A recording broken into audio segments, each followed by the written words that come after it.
जी नाज़रीन, welcome to the programme. और आज का प्रोग्राम जो है वो मौलाना फजल रहमान साहब और शेख रशीद साहब जो हैं वो हैं आमने सामने। मौलाना साहब ने एक फोर्स जो है वो बना रखी है, इंसारुल इस्लाम, और उनके कुछ कारकुन जो हैं कल वो पार्लियामेंट लॉजेस में दाखिल हुए और यकीनन मौलाना साहब के हुक्म पर ही वो आए होंगे। और वैसे तो क्या कहते होते हैं, यहाँ पे एक हमारी फौज है पाकिस्तान की और उसके अंदर एक और फोर्स बनाना जो है वो कहाँ तक ठीक है, इस पर आज हम बात करेंगे। और इंटीरियर मिनिस्टर जो है उन्होंने बहुत सारे बयानात दिए हैं। कुछ मैं आपको बयानात जो है वो सुना देता हूँ। ये देखिए, वो कहते हैं जी कि 172 आदमी जो हैं, यानी कि जो पार्लियामेंटेरियन है, वो आपने लाने हैं, पूरे करने हैं, आपके पास पूरे नहीं है। जरा सुनिएगा। 172 आदमी लाना आपका काम है और आपने, क्योंकि आपको पता है पिछले 2 महीने से इस मुल्क में एक तजब्जब, इंतशार और खलफशार की प्रोग्राम एक की फजा पैदा की जा रही है। इंशाअल्लाह ताला मेरे मौला को मंजूर हुआ, इमरान खान सुरखरू होकर निकलेंगे और ये शिकस्त खाएंगे। जी, वो सुर्ख रूह होकर निकलेंगे इमरान खान साहब और ये शिकस्त खाएंगे। ये जो अभी सान्या हुआ है, क्या ये इस चीज़ की मतलब की तरफ जा रहा है कि ये अपोजिशन जो है ये फेस सेविंग चाहती है, इसलिए कुछ गड़बड़ करना चाहती है? एतजाज़ एहसन जो है उन्होंने भी कहा है कि मौलाना साहब ने बहुत गलत काम किया है। सुनिए ज़रा। लेकिन ये बात जरूर है कि तरफ ये लेके जा रहे हैं और जिस तरफ मौलाना के वो लठबरदार आ गए और पार्लियामेंट में उन्होंने पूरा एक इलाका पे कब्जा किया, यूनिफॉर्म पहनी हुई है और डंडे पकड़े हैं, और वो जिस तरह किसी न किसी पे तो वो जाहिर है रोक डालना चाहते हैं, किसी न किसी को तो धमकाना चाहते हैं। अब वहाँ पुलिस भी पहुंची है, वहाँ ही अगर दंगा हो जाए, कुछ हो जाए तो ये तो मौलाना के को भी सूट नहीं करता। अगर मौलाना समझते हैं कि अपोजिशन जीत रही है ये वोट, तो मौलाना को इस किस्म का काम नहीं करना चाहिए। इस किस्म के काम से वो अपने वोट को खराब करेंगे और प्रोसेस ऑफ वोटिंग को खराब करेंगे। वो कह रहे हैं कि मौलाना साहब अगर ये समझते हैं कि उनके पास नंबर्स पूरे हैं तो उनको इस किस्म का काम नहीं करना चाहिए था। बहरहाल कोई भी हुकूमत, कोई भी रियासत जो है वो ये बर्दाश्त नहीं कर सकती कि आर्मी विद इन आर्मी जो है वो क्रिएट की जाए। बहरहाल शेख रशीद साहब और बहुत कुछ कहते हैं कि उन्होंने, क्योंकि मौलाना साहब बड़ा ये जिक्र कर रहे थे कि हमारे MNAs जो हैं उनको गिरफ्तार किया गया है, उनको हिरासत में लिया गया। लेकिन शेख रशीद जो हैं वो क्या कहते हैं? 5 घंटे हमने इनसे, इन्होंने MNAs आ गए, सलाउद्दीन साहब और जमालुद्दीन साहब, हमने उनको गिरफ्तार नहीं किया। वो अपने शौक में थाने में बैठे हैं, अपनी कंपनी की मशहूरी के लिए बैठे हुए हैं।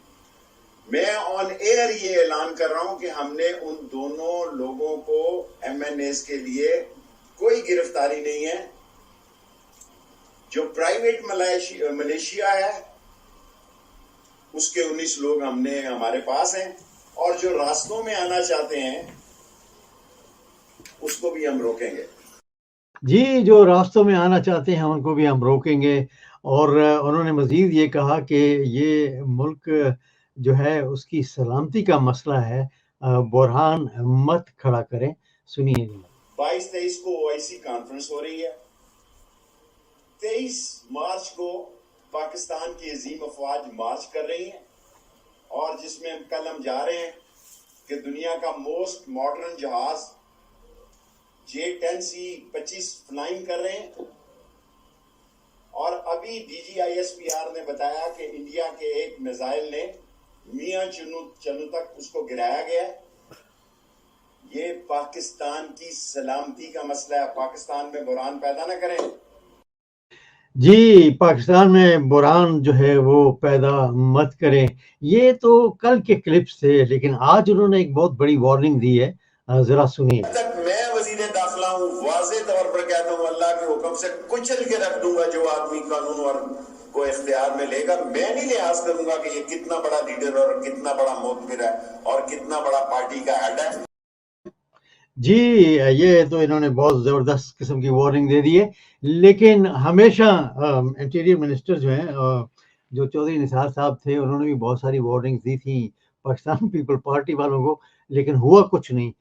دیکھیں کہ شیخ صاحب جو ہیں وہ کہاں تک کامیاب ہوتے ہیں، اگر کوئی ایسا ثانیہ دوبارہ پیش آیا تو وہ کیا اقدام اٹھاتے ہیں۔ ہمارے ساتھ آل دا وے فرام اسلام آباد جناب پیر ڈاکٹر امتیاز حسین مرائش صاحب جو ہیں وہ شامل ہو چکے ہیں، کسی تعارف کے محتاج نہیں ہیں۔ جی السلام علیکم سر۔ وعلیکم السلام، قاضی صاحب کیسے ہیں آپ؟ جی بالکل، آپ تو ماشاءاللہ اپنے پروگرام بھی کرتے رہے ہیں جیو نیوز پر، اور بہت سارے آج کل جو چینلز ہیں ان پر بھی اپیئر ہوتے ہیں ایز اے تجزیہ کار۔ آپ کیا سمجھتے ہیں یہ جو سارا سینیریو کل ہوا تھا اس پہ آپ مطلب کہ کیسی نگاہ رکھتے ہیں کہ مولانا صاحب کو ایسا کرنا چاہیے تھا کہ اپنی یہ ایک الگ فورس بنا دینی چاہیے؟ بسم اللہ الرحمن الرحیم۔ ایکچولی دیکھیں اس مولانا جیسا تجربہ کار بندہ جو بڑا کونا مشق سیاستدان ہے وہ، تو ان سے یہ توقع نہیں کی جا سکتی تھی کہ اس طرح کا کام کریں۔ اب دیکھیں نا کہ اس میں اب جو پارلیمنٹری لاجز جو ہیں وہ انتہائی سیکیور ایریا ہے، اور آپ نے دیکھا ریڈ زون کے اندر آتا ہے، وہ ریڈ زون کا حصہ ہے، اور اس کی ایک اسپیشل الگ اس کے لیے فورس وہاں پہ ہوتی ہے، الگ پولیس کا ارینجمنٹ ہوتا ہے وہاں پہ، اور وہاں پہ جو آپ کو پتا ہے کہ پارلیمنٹریز چونکہ رہ رہے ہوتے ہیں تو ان کی جو سیکیورٹی ہے وہ بڑی امپورٹنس رکھتی ہے۔ تو وہاں پہ یہ جو لوگ ہیں جو لٹھ بردار ملیشیا بغیر یونیفارم کے اندر گیا، اور وہاں جا کے یونیفارمز پہن لی انہوں نے، اور انہوں نے ایک اپنا اسٹیٹ کے ود ان اسٹیٹ، میرا تو خیال یہ کہ یہ جو انصار الاسلام ہے اس طرح کی جو ملیشیا ان کے اوپر تو پہلے پابندی لگی ہوئی ہے، یہ 2019 میں غالباً لگی تھی۔ جی تو یہ جو ہے یہ بڑا ایک میں سمجھتا ہوں امیچور اسٹیپ لیا گیا ہے، اور اس میں اگر ان کے پاس واقعی نمبرز پورے ہیں تو ان کو چاہیے تھا کہ پیسفل طریقے سے وہ ٹائم جو آنا تھا جس دن ووٹنگ کرنی ہے یا اپنے ممبر شو کرنے ہیں، ان کو اس کا انتظار کرنا چاہیے بجائے اس کے کوئی سین کریٹ ہو۔ اور پھر جو سین کریٹ بھی ہوا اس میں ان جنرل میں عام لوگوں سے ملتا رہا ہوں، آج تو گپ شپ رہی ہے، فون شون پہ بھی رابطہ رہا ہے، تو اس میں میں نے دیکھا ہے کہ عام لوگوں نے بھی اس کو پسند نہیں کیا، ایون وہ لوگ جو کہ پی ایم ایل این کو سپورٹ کرتے ہیں یا پیپلز پارٹی کو سپورٹ کرتے ہیں، انہوں نے بھی اس کو اتنا پسند نہیں کیا، انہوں نے بھی کہا کہ یہ غلط کیا انہوں نے۔ اب اس کے اندر پھر ظاہر بات ہے کہ گورنمنٹ جو ہے اس نے بڑے تحمل کا مظاہرہ کیا ہے، انہوں نے ان کو پکڑ کے باہر نکالا، وقتی طور پہ چند ایک لوگوں کو اپنے کسٹڈی میں رکھا، پھر انہوں نے ذاتی مچلکوں پہ ان کو رہا کر دیا ہے۔ سو گورنمنٹ نہیں چاہتی کہ ایسا سین کریٹ ہو جس سے کہ ایک اور ان کو بات کرنے کا موقع ملے۔ ویسے بھی آپ دیکھیں نیشنل اور انٹرنیشنل جو حالات ہیں اس وقت بڑے سینسٹیو ہیں، ادھر آپ دیکھیں کہ ایک تیسری ورلڈ وار کی طرف دنیا جا رہی ہے، اللہ نہ کرے ہو وہ، لیکن امکان اس کا لگ رہا ہے، چانسز لگ رہے ہیں اس کے، ایک تو وہ ہو رہا ہے، اور اس کے بعد پھر پاکستان کے اندر یہ سچویشن ہے۔ اول تو میں کہتا ہوں کہ اس سٹیج پہ جب کہ سال سوا سال رہ گیا تھا گورنمنٹ کا، اس موقع پہ نو کانفیڈنس موشن کی کوئی تک نہیں بنتی۔ اس کی وجہ یہ ہے کہ سال سوا سال بعد تو الیکشن میں جانا ہی ہے، جو کچھ انہوں نے کیا ہے مزید سال ان کو دیا جاتا، اور اس کے بعد جو عوام کے پاس دوبارہ یہ مینڈیٹ کے لیے جاتے، اور اگر انہوں نے پرفارمنس مزید ایک سال نہ کر پاتے، عوام کو ریلیف نہ دے پاتے، تو ایسی صورت میں ظاہر بات ہے کہ اپوزیشن زیادہ اسٹرانگلی جو ہے عوام میں جا سکتی تھی۔ اور جی تو اس لیے یہ جو ہے میرا خیال ہے کہ انہوں نے آئی ڈونٹ نو ان کا ایجنڈا کیا ہے، میں تو یہ سمجھتا ہوں کہ یہ ایک بہت بڑا ایجنڈا ہے، میں آپ کو بتا دوں۔ اس میں انٹرنیشنل قوتیں بھی شامل ہیں، اور جس طریقے سے عمران خان نے اس کو میں اپریشیٹ کروں گا کہ جو ان کی خارجہ پالیسی ہے بڑی انڈیپینڈنٹ خارجہ پالیسی ہے، اور میرٹ پہ وہ تمام ملکوں کے ساتھ چل رہے ہیں، جس میں چائنا ہے، رشیا ہے، اور ترکی ہے، دیگر ممالک ہے، سعودی عربیہ ہے، اور ایون امریکہ ہے، سب کے ساتھ وہ میرٹ پہ چل رہے ہیں، اور اس کے مطابق چل رہے ہیں، پاکستان کے مفادات کے اندر رہتے ہوئے چل رہے ہیں۔ تو اس لحاظ سے آپ کہہ لیں کہ بھٹو کے بعد یہ میں سمجھتا ہوں کہ اب کی بار جو ہے یہ ایک آزادانہ ہماری خارجہ پالیسی جو ہے وہ چل رہی ہے، اس لیے کئی طاقتیں ایسی بھی ہیں بیرونی جو نہیں چاہتی کہ یہ پرولونگ کریں عمران خان صاحب، اور وہ چاہتے ہیں کہ یہ بھی کہاں تک سچ ہے امتیاز بھائی کہ باہر سے فنڈنگ بھی آ رہی ہے لوگوں کو پیسے دینے کے لیے، क्या समझते हैं कि कौन सी पार्टीज ऐसी हैं जो फंडिंग वसूल कर रही हैं और आगे डिस्ट्रीब्यूट करने के लिए जा रही है? देखिए, यकीनन जब ये इस तरह का जो मामला होते हैं जिसमें एजिटेशन की तरफ जाया जाता है या खरीदो फरोख्त की तरफ जाना है, अगर अगर आप देखें कि इनकी जो अददी अगर देखा जाए नंबर तो वो कम ही है ना इनके, ये चूंकि अपोजिशन में है।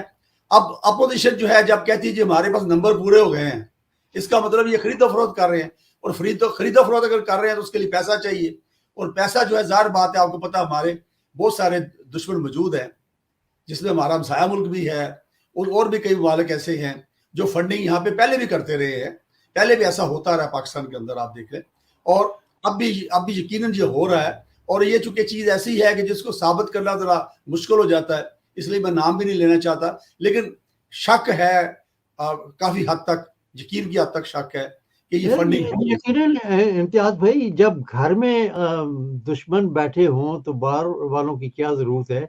जब ये बैठे हों ऐसे ऐसे लीडरान के हम आपकी सर्विस करेंगे, हमें आप ताकत में ले आए और जो चाहे आप हमारे साथ कर सकते हैं पाकिस्तान में, तो फिर तो हालात ऐसे ही बनेंगे ना।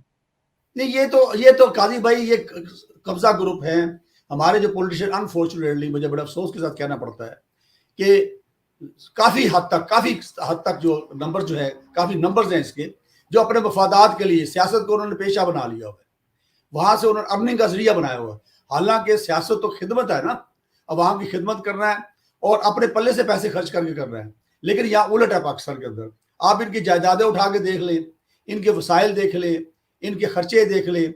अब मौलाना फजल रहमान साहब जो है, अगर इनकी आप स्टेटमेंट निकाल लें, इनकी रिटर्न निकाल लें जो इनकम की है या एसेट्स की है, इनकी अपनी गाड़ी कोई नहीं है उसके अंदर शो हो रही। तो अब आपके सामने जो उनका स्टैंडर्ड, उनका जो लिविंग स्टाइल है वो इससे अपोजिट है बिल्कुल। तो इसी तरह बाकी सियासतदान भी इसी तरह ही है। जी आते हैं अब पार्लियामेंट लॉजेस की तरफ वापस के। ये कैसे लोग अंदर चले गए? क्योंकि मेरा इत्तेफाक हुआ एक दो दफा जाने का, लेकिन वहां पर तो बड़े यानी कि आपके address, ID card, telephone number और किसके पास आप जा रहे हैं उससे इजाजत लेते हैं, फिर ही अंदर जाने देते हैं। तो आपका क्या ख्याल है, ये जो अंदर MNAs हैं जो साफ जाहिर है अपोजिशन में होंगे, उनकी मिली भगत से ये अंदर गए हैं या इन्होंने खुद कोई कदम उठाया मौलाना फजल रहमान साहब के कहने पर? नहीं, इस तरह तो है वो नहीं जा सकते, जत्था बन के तो नहीं जा सकते। उसमें यकीनन जो उनके अंदर MNAs बैठे हैं, मेंबर्स दो चार अपने गेस्ट, जी बिल्कुल, अपने गेस्ट शो करके, और पता चला कि यूनिफॉर्म में ये नहीं गए, यूनिफॉर्म इनके पास थे, अंदर जाकर उन्होंने पहने। तो एक तो ये हुआ। अब बहरहाल गवर्नमेंट ने ये किया कि वहां पे रेंजर्स और FC जो है उसको लगा दिया है बिल्कुल पार्लियामेंट लॉजेस के अंदर भी, और पार्लियामेंट जो हाउस जो है उसकी सिक्योरिटी भी जो है वो FC और रेंजर के पास चली गई है इस वक्त, और वो असिस्ट करेंगे लोकल पुलिस को इसमें। जी सही है। तो आपका क्या ख्याल है कि हुकूमत को ये जो गिरफ्तारियां, ये जो कहते थे जी हमारे लोग गिरफ्तार हैं, वजीर दाखिला जो हैं वो तो कहते हैं जी कि हमने 5 घंटे इनसे बातचीत की लेकिन इन्होंने नहीं माना, हमारे पास कोई इनके MNAs जो हैं वो गिरफ्तार नहीं है, खुद बैठे हुए हैं जेलों में। तो आप क्या, वैसे तो मौलाना साहब खुद उनके टिकट चल रहे थे कि जी मैं गिरफ्तारी देने जा रहा हूँ, तो आपका क्या ख्याल है कि ये सारा मसला जा किस तरफ रहा है? क्या अदम एतमाद जो है वो अपोजिशन इन हालात में जो कुछ उन्होंने किया कामयाब कर पाएंगे? देखिए, मेरी गुजारिश ये है कि अगर तो ये जमहूरियत पसंद है, इनको नहीं चाहिए कि सिचुएशन खराब करें या होने दें। अगर इवन गवर्नमेंट भी करना चाहे ना तो इनको चाहिए कि उसको रोकें और होने ना दें सिचुएशन खराब। वजह यह है कि अगर ये सारा सिलसिला जो है खराब हो जाता है और सिस्टम लिपेट दिया जाता है, अगर अल्लाह ना करे अगर अनकॉन्स्टिट्यूशनल स्टेप लेना पड़ जाए, अब देखें अगर मुल्क के अंदर अगर इस तरह की पोजीशन बन जाए जो खाना जंगी जैसी हो और मुल्क जो है उसके अंदर अफरा तफरी हो जाए, तो ऐसी सूरत में सर्टनली फिर कुछ स्टेप्स लेने पड़ेंगे ना फिर रेलिवेंट अदारों को, तो वो तो फिर जस्टिफाइड होते हैं ना उसमें। अगर ऐसी सिचुएशन ये पैदा करते हैं तो ऐसी सूरत में फिर ये इम्कान हो सकता है कि ये सिस्टम निपेटा जाए और फिर आप कई साल पीछे चले जाएंगे दोबारा। और ऐसी सूरत में फिर मैं समझता हूँ कि ये जमहूरियत जो है उसकी बहाली जल्दी नहीं होएगी, फिर बहुत सारी रिफॉर्म्स आएंगी, बहुत कुछ होगा। ज़ाहिर बात है कि जब भी आप देखिए कि टेक ओवर होता है तो उसमें फिर रिफॉर्म्स करने की कोशिश की जाती है ताकि इसको बेहतर किया जाए, सिस्टम बेहतर बनाया जाए, आईनी सलाहात की जाए, दीगर सलाहात की जाए। तो इसलिए अगर ये जमहूरियत पसंद हैं اور जमहूरियत के अंदर अपनी सियासत को बरकरार रखना चाहते हैं, तो इनके अपने मफाद में है कि ये कोई ऐसा सीन क्रिएट ना करें कि जिसमें किसी कुव्वत को उस पर फिर स्टेप लेना पड़े मजबूरन आके। तो ये एक जी जी ये जो भी आते रहे हैं इम्तियाज भाई, वो तो यही कहते रहते हैं कि हम बेहतर बनाएंगे, इस्लाहात लाएंगे, लेकिन ऐसा होता नहीं है। बहरहाल इम्तियाज भाई, आपका बहुत बहुत शुक्रिया, थैंक यू वेरी मच, और इंशाल्लाह किसी और प्रोग्राम में दोबारा आपसे बात होगी। Very kind of you to give us some time today, thank you very much. बहुत शुक्रिया sir, thank you very much, अल्लाह हाफिज। जी, ये थे जनाब पीर डॉक्टर इम्तियाज हुसैन बड़ाई साहब फ्राम इस्लामाबाद, जो कि एडवोकेट भी हैं और माशाल्लाह बड़ा तजर्बा रखते हैं सियासत के हवाले से कि क्या कुछ हो रहा है हमारी सियासत में पाकिस्तान में। तो उनसे हमने बातचीत की, इनका हम बहुत बहुत शुक्रिया भी अदा करते हैं।